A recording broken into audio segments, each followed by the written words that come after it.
una serie de principios y valores que son fundamentales en la convivencia social. De estos principios y valores podemos reconocer el respeto a la vida, la dignidad y la no violencia.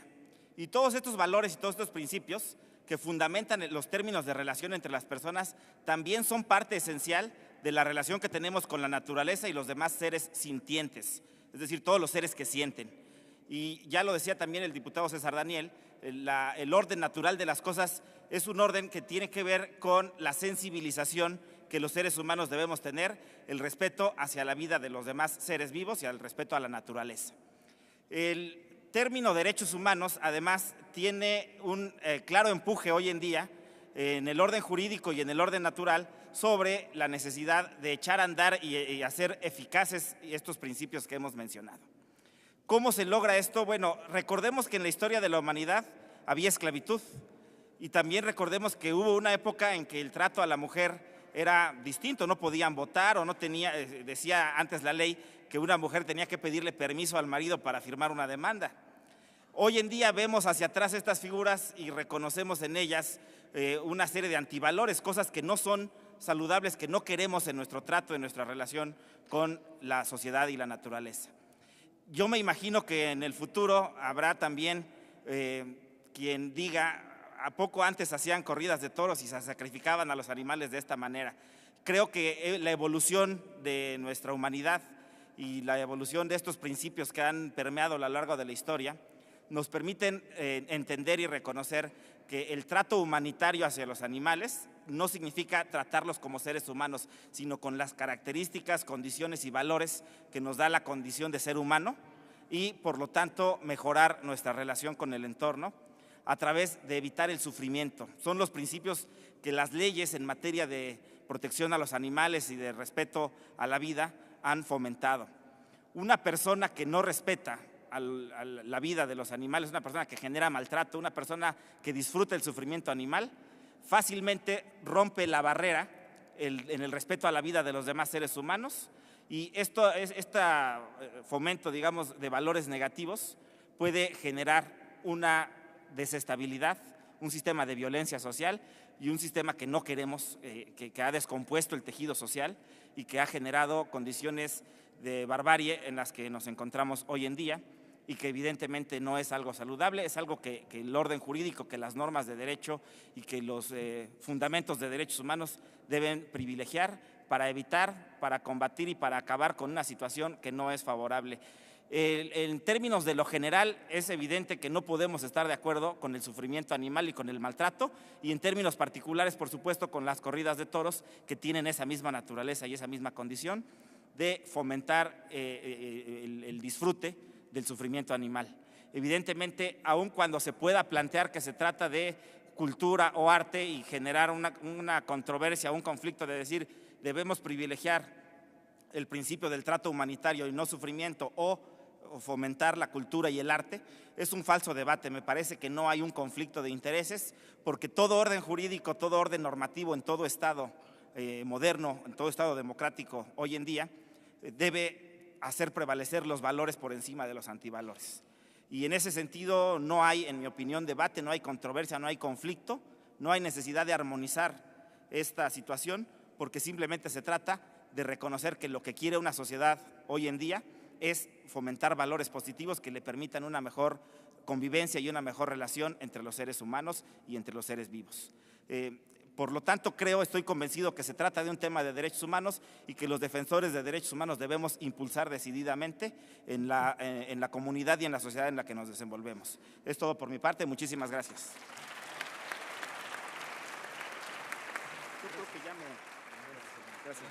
Gracias, doctor. Doctor Armando Hernández Cruz.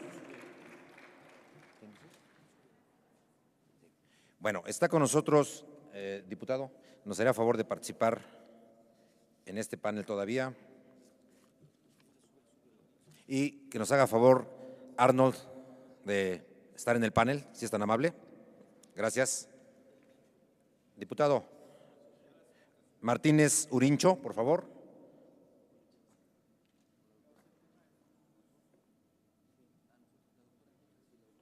Doctora. Doctora, por favor, si es tan amable. Paulina Rivero Weber. Gracias, doctora.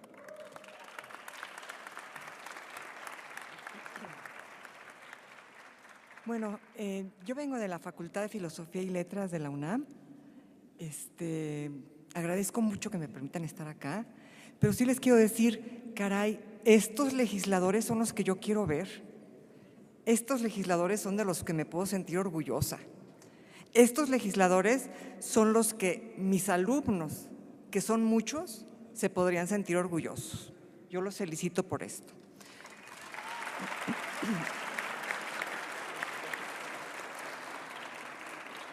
Miren, el problema de la tauromaquia a primera vista es muy sencillo.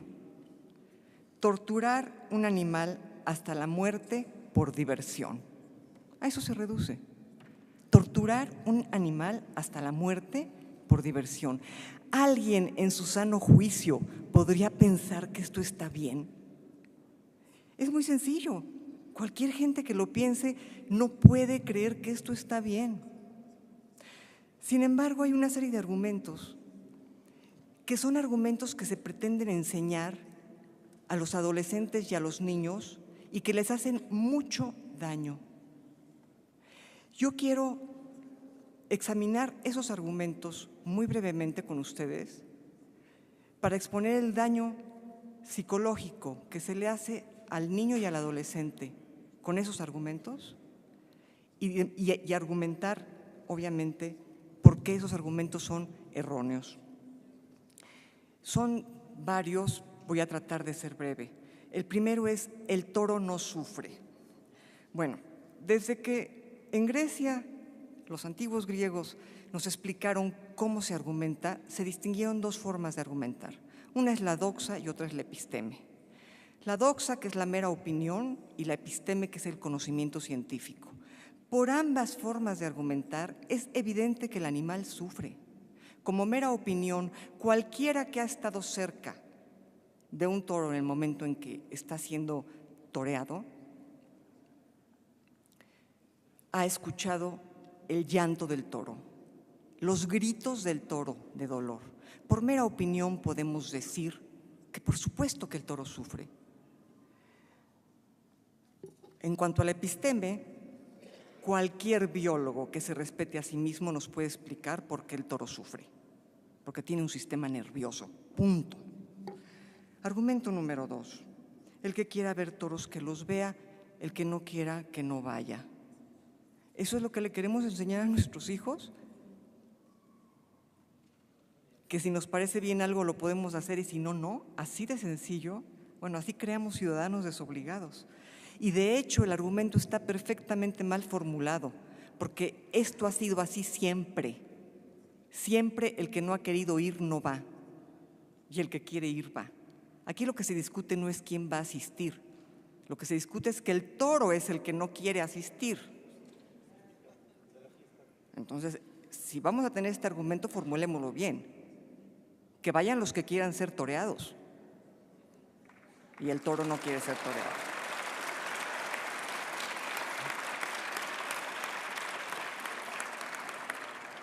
Pretendemos enseñarle a nuestros hijos que esto es un arte.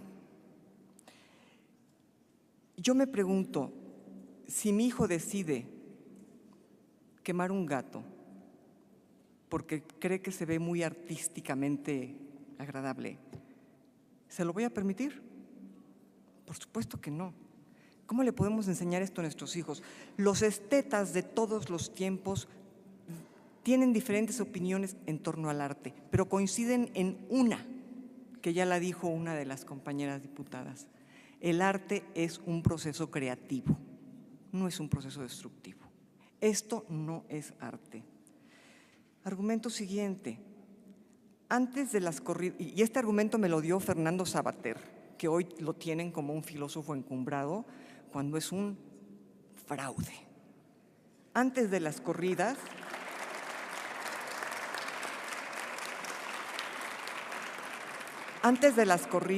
se trata muy bien a los toros y mueren relativamente rápido.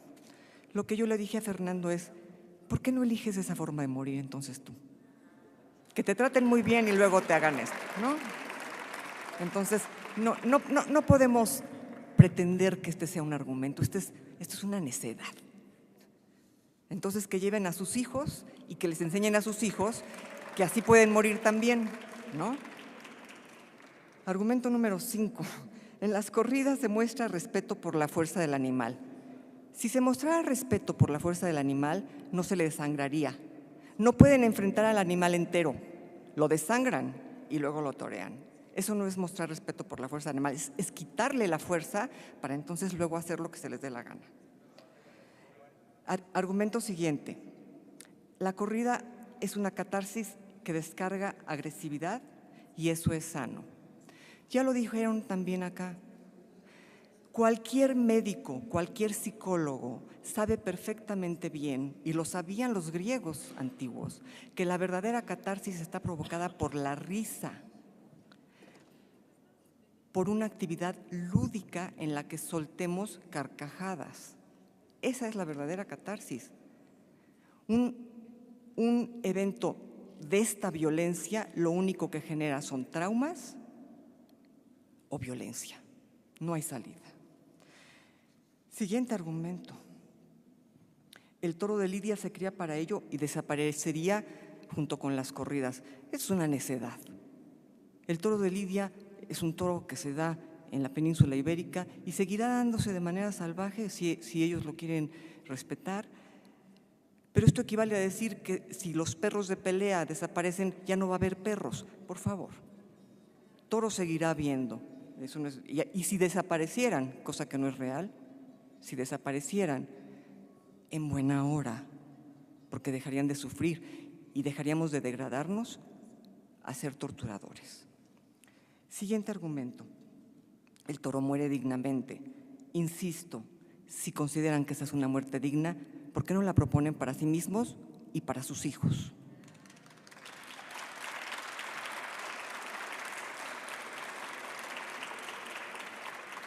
Ya casi termino. Siguiente argumento. Las corridas de toros son cultura y tradición. Ya también lo dijeron los compañeros. Hay muchas tradiciones. ¿Qué tradiciones les queremos enseñar a nuestros hijos? Por tradición, en muchos lugares se apedrea a la mujer, ya no por ser infiel, Hay lugares en que se apedrea a la mujer porque se sospecha de infidelidad o se sospecha de desobediencia. Esa es una tradición, ¿queremos conservarla? La ablación del clítoris es otra tradición, ¿queremos conservarla? La humanidad, yo le diría a quienes defienden las corridas de toros que lean El hombre que ríe de Víctor Hugo.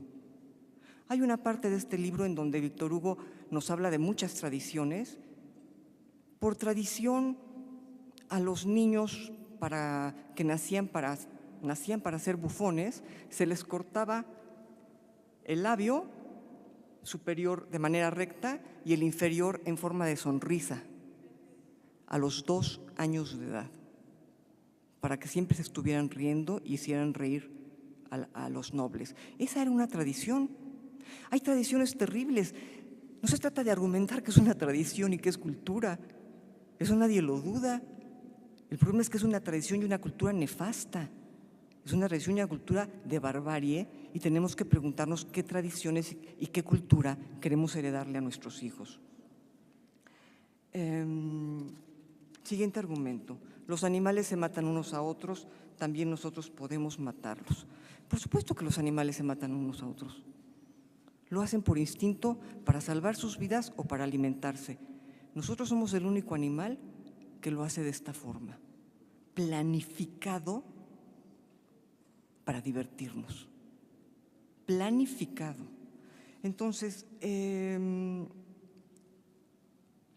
un pensador renacentista que se llama Pico de la Mirandola que nos habla metafóricamente, mitológicamente de la creación del mundo. Y dice Pico, estaba Dios y a cada animal le iba dando su ser. Tú eres un pez, vas a vivir en el agua, tú eres un ave, vas a volar. Cuando llegó el ser humano, le dijo, a ti te voy a dar el mejor de los regalos, no te voy a dar nada. Entonces tú, le dice Pico, tú podrás degenerarte y ser peor que cualquiera de las bestias, o podrás ser como un dios. Entonces, ¿qué quiere decir esto? En nosotros está llegar a ser Gandhi o llegar a ser Hitler. El ser humano es el único que puede elegir lo que quiere llegar a ser, un T por 8 o Beethoven,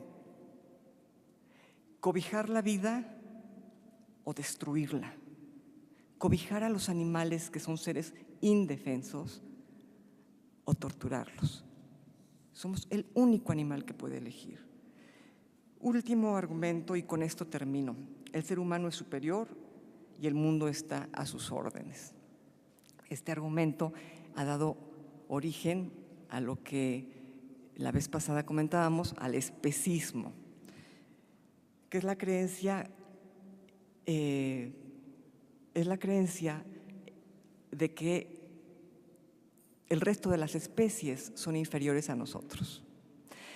La humanidad luchó contra el racismo, la creencia de que otras razas son inferiores a la propia.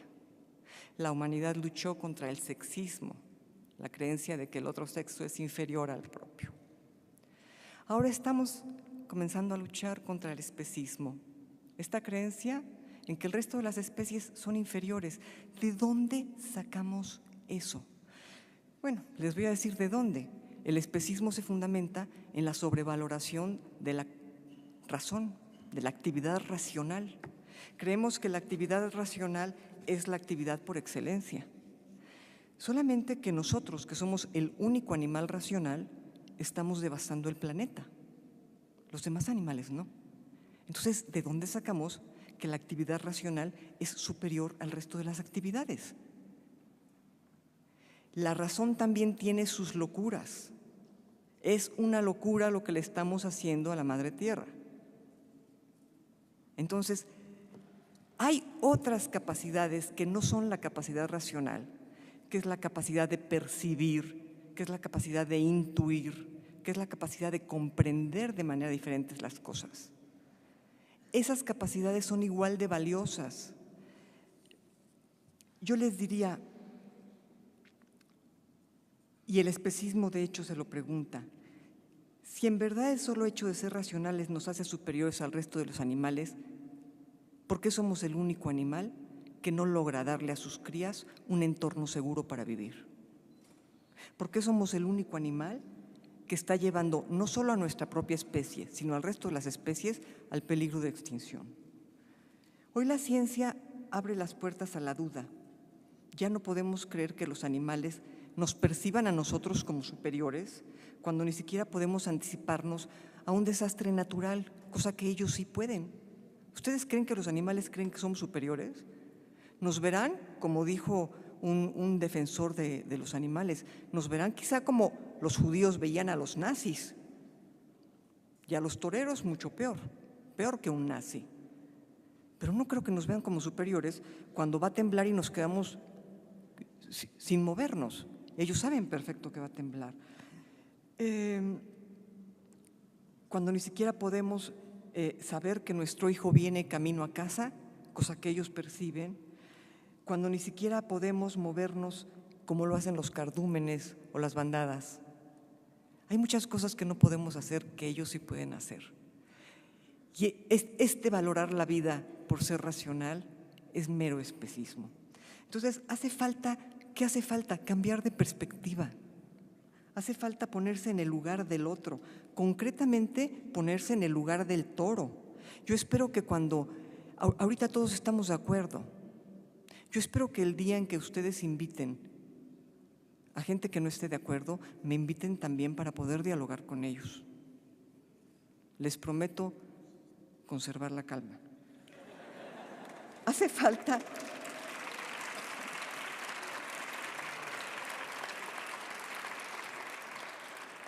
y con esto termino, respetar la vida de los demás y no solo respetarla, sino cuidarla, cobijarla. Gran parte de los países del mundo prohíben la tauromaquia. Gran parte de los países del mundo, el 90% o más, prohíben la tauromaquia. Queremos que México se quede a la saga por una tradición importada de nuestros mismos conquistadores. La tauromaquia ciertamente no debería de existir y pasará a la historia como una vergüenza para la humanidad. Y aquellos que tienen el poder de legislar, espero que escuchen lo que ya es un clamor generalizado. No queremos más violencia, la tauromaquia debe desaparecer. Muchas gracias.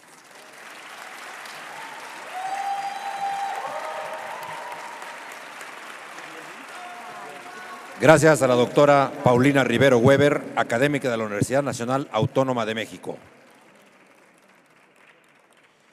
Quiero mencionar la presencia también del ciudadano Arturo González, del grupo Faunápolis, ¿sí? Y quiero despedir la presencia del diputado Antonio Padierna Luna, que por cuestiones de agenda se retira en este momento. Gracias, diputado, por su participación. Sí, Ok, ¿quién va a conducir el panel? Urincho, sí, del Partido de la Revolución Democrática. simplemente hacer mención, felicitar a la doctora, excelentes ideas, y complementar ahorita la exposición. Daremos uso de la palabra a nuestro compañero diputado Alejandro Robles para poder pasar ya a complementar bien esa parte de los paneles, y simplemente hacer mención de que en esta cuestión con compañeras diputadas y diputados tendremos precisamente el poder. Si estamos hablando de intereses, de poderes, creo que hoy la representación que tienen las diputadas y los diputados habla de un poder que nos ha otorgado la ciudadanía, y creo que en ese nivel de poder podemos hacer las gestiones necesarias para que llevemos a buen puerto precisamente esta iniciativa, para poder en torno a las corridas de toros poderlas hacer algo en términos legislativos que se vea. Entonces pasaremos en su momento a los comentarios, daremos el uso de la palabra al diputado Alejandro Robles para que continúe con el desarrollo de los paneles.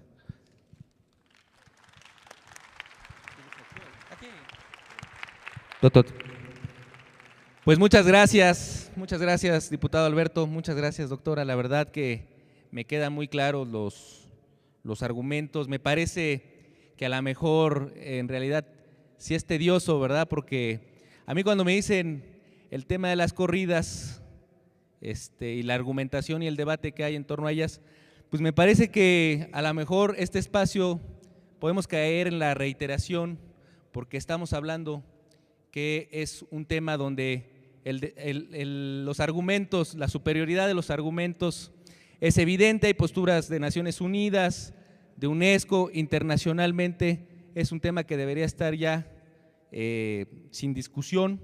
Es un acto de crueldad, y la crueldad bajo ninguna manifestación tendría por qué generarnos diversión. La doctora ya explicó mucho mejor como especialista qué es la relación que tendría en cuanto el generar alguna afectación en la psique, el tema de presenciar la violencia. Yo más allá jamás he estado, yo no conozco en sí lo que es una corrida, porque mi horizonte de sociedad o mi aspiración pues no me ha generado ningún interés en ir a los toros. A mí realmente me parece una reminiscencia, y puedo comprender que sí es cultura, que sí es arte, que sí es tradición. Pues sí, también me decían que había artistas que sabían robar muy bien, ¿no? Estos carteristas, los dedos de seda, que era todo un arte el robar, y no por eso podemos estarlo aprobando.